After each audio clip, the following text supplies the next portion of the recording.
ada seorang penceramah popular sebelum ni 2-3 minggu lepas melempar satu tuduhan pok-pok Wahabi itu dia banyak tak baca kitab Quran. Sebab tu kita bahas ayat Quran, dia bukan faham.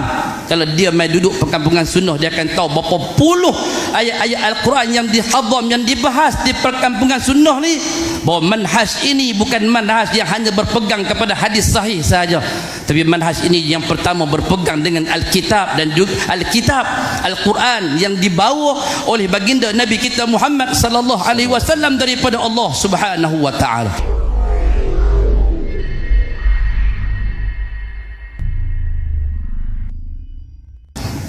Saya nak berkongsi dengan tuan-tuan sikit tentang saya lah. Sebelum saya nak masuk, saya nak bagi tahu dekat tuan-tuan, seperti yang disebutkan oleh Al-Fadhil moderator tadi, saya perlu zahirkan diri saya perlu jelaskan kepada tuan-tuan sidang hadirin perkampungan sunnah sekalian. Mungkin ada yang mengenali, mungkin ada yang tak mengenali. Ada yang akan tanya, ni ustaz mana pula, katanya orang Perlis, kami tak pernah dengar. Mungkin ada orang yang pernah dengar nama dan sebagainya penampilan saya. Namun seperti yang dah dibocorkan maklumat oleh pengacara majlis, maka saya dengan rasa ikhlas ingin menerangkan dan menjelaskan bahawa saya memang alumni Hadramaut. Saya berpendidikan di Darul Mustafa, tempat Al-Habib Omar bin Hafiz yang baru datang ke Malaysia, yang baru terbang balik kemari. Saya berada di sana 4 tahun. Saya bukan ikut daurah 40 hari, saya bukan sekadar pergi ziarah 3 hari 3 malam. Bahkan dengan izin saya lebih lagi lah daripada kanda saya Ustaz Syed Azwan, ahli panel pada forum yang ke-7 tadi. Sebab kami sempat selisih saja di Bumi Tarim. Saya masuk, dia keluar. Dia hanya boleh duduk sebulan 2 je, dia tak tahan. Dengan aura karamatul awliya di Bumi Tarim tu, dia tak tahan, maka dia gemuruh, maka dia lari awal pergi ke Sana'a. Tapi alhamdulillah Allah Subhanahu wa taala takdirkan saya berada di situ 4 tahun, menimba ilmu dan sebagainya. Dan apa yang diceritakan antara yang disebutkan oleh Baba Wan Syukri pada kuliah subuh kemarin, diminta untuk tuan-tuan mengkaji dan membedah apa yang dinamakan dengan kitab Sufi Hadramiyah. Saya kata dekat diri saya, aku kitab ni tak baca pun tak apa kot. Sebab apa yang ada dalam isi kandungan tu kita dah buat semua dah. Kita dah lalui semua ritual-ritual yang telah dikongsikan dalam Sufi falsafi ini.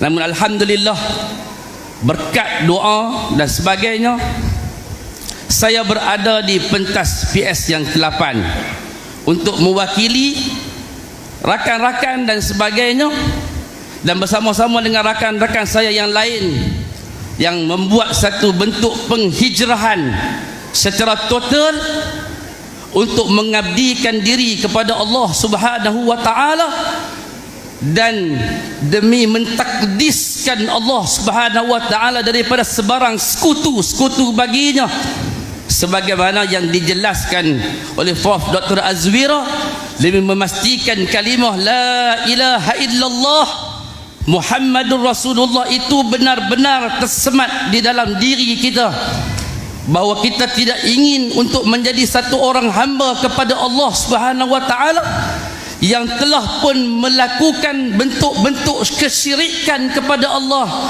baik khafi ataupun jali, yang telah dibahaskan pada forum yang ke-8, yang tidak perlu kita sentuh.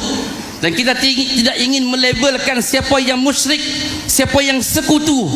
Namun bagi setiap definisi, bagi setiap langkah tauladan, bagi setiap contoh, bagi setiap perkara yang kita lakukan dalam berta'abbud kepada Allah, seperti yang dijelaskan dalam definisi yang dibuat oleh Al-Imam Ibrahim Al-Bajuri dalam kitab Tuhfatul Murid, syarah kepada Jawharatul Tauhid tadi, ia benar-benar dirasai dan digeruni serta ditakuti oleh rakan-rakan kita daripada apapun aliran, untuk sama-sama kita mengajak diri kita bersama ahli keluarga kita, sahabat-sahabat kita, untuk kembali ke atas madrasah sunnah yang digagaskan oleh baginda Nabi kita Muhammad sallallahu alaihi wasallam, di atas landasan siratal mustaqim, fala tattabi'us subulah, dan jangan kalian mengikut jalan-jalan yang bersimpang siur, yang mana fatahlik, kata Nabi SAW,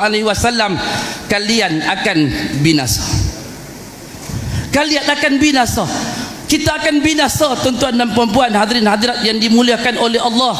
Kalau kita terkeluar di atas manhaj yang diarahkan oleh Nabi SAW, addu 'alaiha bin nawajiz, genggamlah dengan gigi gerhammu di atas perintah sunnah Al-Quran dan juga as-sunnah Nabi SAW, dan sunnah yang ditinggalkan oleh khurafa ar-rasyidin al-mahdiyyin min ba'dih. Maka tiada apa yang lebih mendahului kita daripada sebarang bentuk kebaikan dan kebajikan. Lau kana khairan, kata Allah, la sabaquna.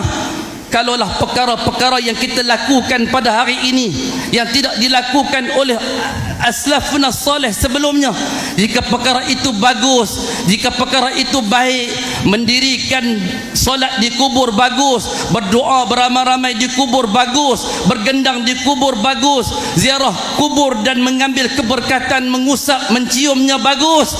La sabaquna, kata Allah Subhanahu wa taala. Nescaya akan ada contoh-contoh tauladan, akan ada contoh tauladan daripada generasi salaf, tabi'in dan sebagainya. Kalau ianya dibenarkan oleh baginda Nabi kita Muhammad sallallahu alaihi wasallam, nescaya perkara itu jangan tunggu generasi 300 tahun ataupun 400 tahun lepas, orang-orang yang akan mendirikan rumah-rumah, kubah-kubah di kubur. Bahkan zaman Abu Bakar As-Siddiq lagi, dia akan mendirikan rumah-rumah binaan di kubur. Kalau ianya merupakan satu perkara yang ditinggalkan dalam manhaj dan madrasah nabawiyah yang ditinggalkan oleh baginda Nabi kita Muhammad sallallahu alaihi wasallam. Maka tuan-tuan dan puan-puan, hadirin hadirat yang dimuliakan Allah, namun kalau ianya hanya sekadar satu rekayasa dan ianya hanya satu sekadar mimpi, yang sepakat para ulama bahawa tidak ada kubur yang sahih di atas muka bumi Allah melainkan makam baginda Nabi kita Muhammad sallallahu alaihi wasallam sahaja, ataupun makam Ibrahim alaihi salam, ataupun Daniel yang telah pun dikambus dan diubah oleh pada zaman pemerintahan Umar. Maka kenapa perlu ada makam-makam yang dijadikan sebagai tempat ibadah oleh umat Islam? Kita menukar konsep ziarah kepada satu konsep peribadatan. Di satu tempat kita duduk di sana 5-6 hari untuk mencapai sebahagian daripada kata-kata nenek moyang kita, padahal ianya tiada sandaran daripada apa yang dibawa oleh baginda Nabi kita Muhammad sallallahu alaihi wasallam. Mereka dengan jalan mereka, kita dengan jalan kita. Yang penting kita mengajak sekalian masyarakat yang dia hadir, yang berada di media sosial, untuk sama-sama melakukan muhasabah. Kita tidak menilai tentang kezuhudan, kita tidak bercakap tentang ilmu, kita tidak mengkeji tentang serban, kita tidak menghina tentang syal ataupun rida yang kita galas di atas bahu kita. Namun yang kita bahaskan ialah ayuh kita sama-sama menjadikan diri kita sebagai orang yang berilmu, dan kemudian memastikan jalan itu ditunjuki oleh Al-Quran dan juga sunnah, sebagaimana berkata Al-Imam Asy-Syafi'i yang juga telah dinukilkan oleh Baba Wan Syukri pada kuliah subuh kemarin. Jika ada orang yang terbang seperti burung, jika ada orang yang mampu berjalan di atas air, yang kata Dr. Kamilin semalam, dia dah cuba berjalan beberapa kali tapi tak berjaya berjalan atas air. Ada orang yang cuba untuk berjalan di atas api. Namun semuanya itu, kata Baba Wan Syukri, kalau tuan-tuan ingat, kalau tuan-tuan tak tidur dalam kuliah subuhnya kemarin, itu semuanya adalah istidraj. Itu semuanya satu bentuk pemberian daripada Allah, bukan untuk mendekat tetapi untuk menjauhkan diri kepada Allah. Bahkan kata Asy-Syafi'i, jika semua itu perlu ditimbang dan diletak di atas neraca Al-Quran was sunnah, jika ianya diakui di atas neraca Al-Quran dan juga sunnah, barulah ia akan diparakui sebagai sunnah ataupun perkara yang diharuskan berlaku ke atas umat baginda Nabi kita Muhammad sallallahu alaihi wasallam.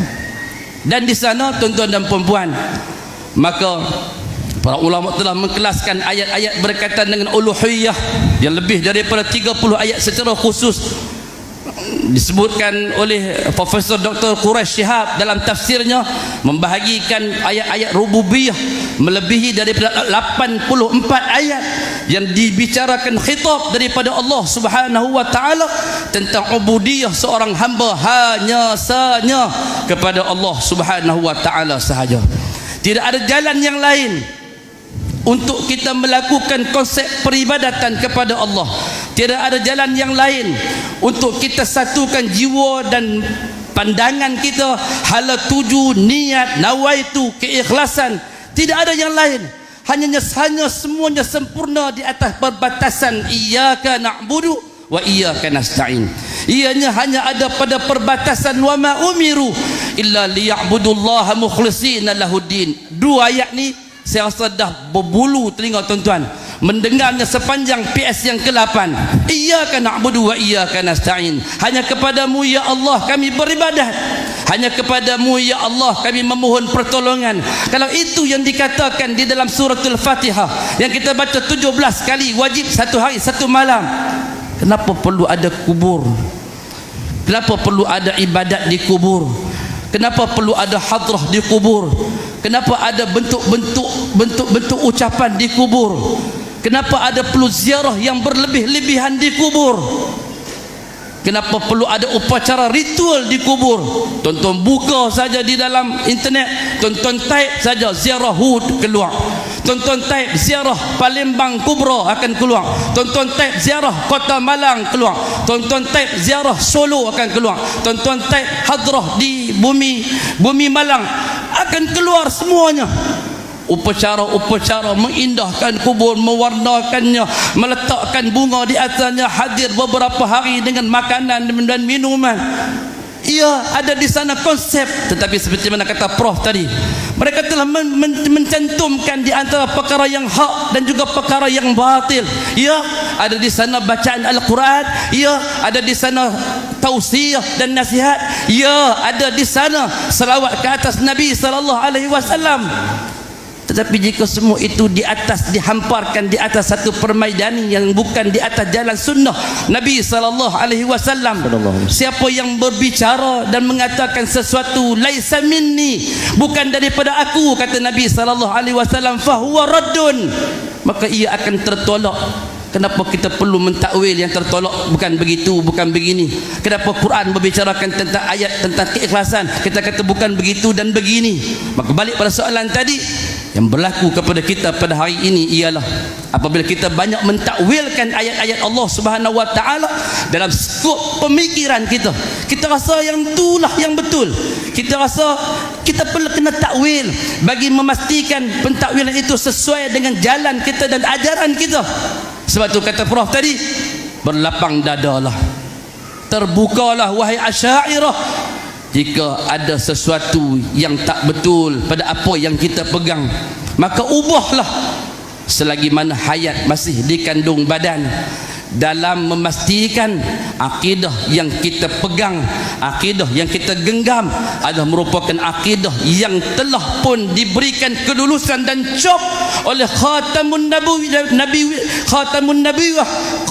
khatamul anbiya, penutup bagi segala nabi, iaitu nabi kita Muhammad sallallahu alaihi wasallam.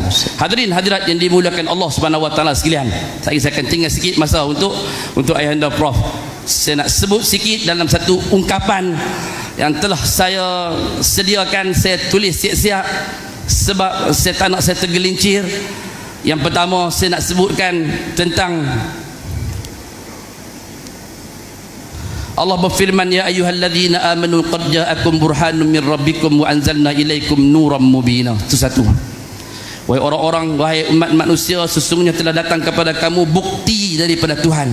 Kita telah membuktikan dengan pelbagai dalil dan hujah sepanjang hari pertama sampai malam ni. Bukti dan hujah daripada Alkitab dan juga sunnah. Qad ja'akum burhanum mir rabbikum. Ini bukan bukti dari lisan-lisan asatizah kecil dan lemah seperti kami, tapi ini bukti yang kami bawakan daripada Al-Quran dan juga As-Sunnah. Juga saya nak sebutkan di sini bahawa ada seorang penceramah popular sebelum ni 2-3 minggu lepas melempar satu tuduhan pok-pok Wahabi itu dia banyak tak baca kitab Quran. Sebab tu kita bahas ayat Quran, dia bukan faham. Kalau dia main duduk perkampungan sunnah, dia akan tahu berapa puluh ayat-ayat Al-Quran yang dihadam, yang dibahas di perkampungan sunnah ni. Bahawa manhaj ini bukan manhaj yang hanya berpegang kepada hadis sahih sahaja, tapi manhaj ini yang pertama berpegang dengan Alkitab dan juga Alkitab Al-Quran yang dibawa oleh baginda Nabi kita Muhammad sallallahu alaihi wasallam daripada Allah Subhanahu wa taala. Itu yang pertama. Yang kedua yang saya sentuh di sini ialah dalam bentuk pengabdian diri kepada Allah Subhanahu wa taala, letakkan satu konsep keyakinan dalam diri kita. Saya nak baca satu ayat yang telah saya susun, tak berapa sedap, tapi bolehlah untuk dikongsikan. Dalam bentuk rububiyah kepada Allah, ta'abbud kepada Allah. Tuan-tuan dengarkan, seseorang yang sempurna pemahaman rububiyahnya akan menjadikan dia seorang yang tidak akan rela kehinaan dan kerendahan dirinya, melainkan hanya kepada Allah Subhanahu wa taala yang menciptakannya sahaja. Dia tak akan sujud kepada yang lain, dia tidak akan berdoa kepada yang lain, dia tidak akan mengharapkan syafaat kepada yang lain.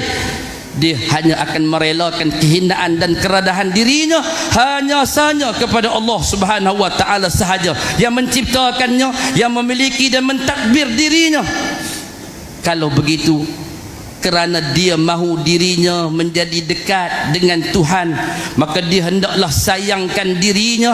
Bila dia dekat dengan Allah, Allah sayang pada dirinya, maka Allah akan terus mencurahkan kebaikan dan melindungi dirinya. Balik pada tadi, iyyaka na'budu wa iyyaka nasta'in. Kenapa perlu merasakan diri kita jauh? Kenapa perlu merasakan kita jauh? Kita perlu ada satu orang syekh, kita perlu ada satu orang tok guru untuk menyampaikan doa kita.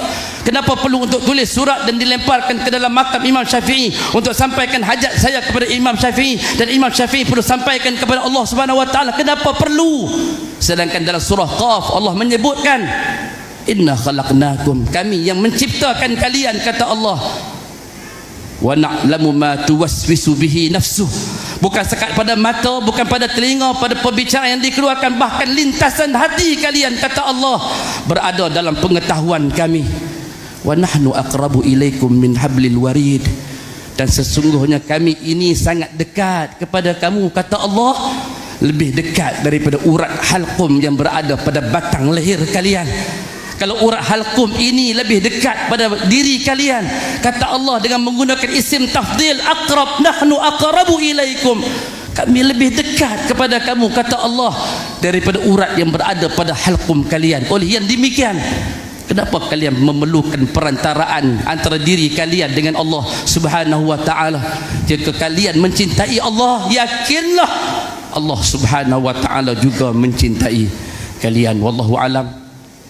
Perkongsian yang sempat saya sampaikan, mudah-mudahan ianya memberikan bekas dan kesan, kerana saya bercakap daripada suara hati saya yang mengharapkan doa daripada tuan-tuan dan puan-puan, dan berdoa kepada Allah setiap masa.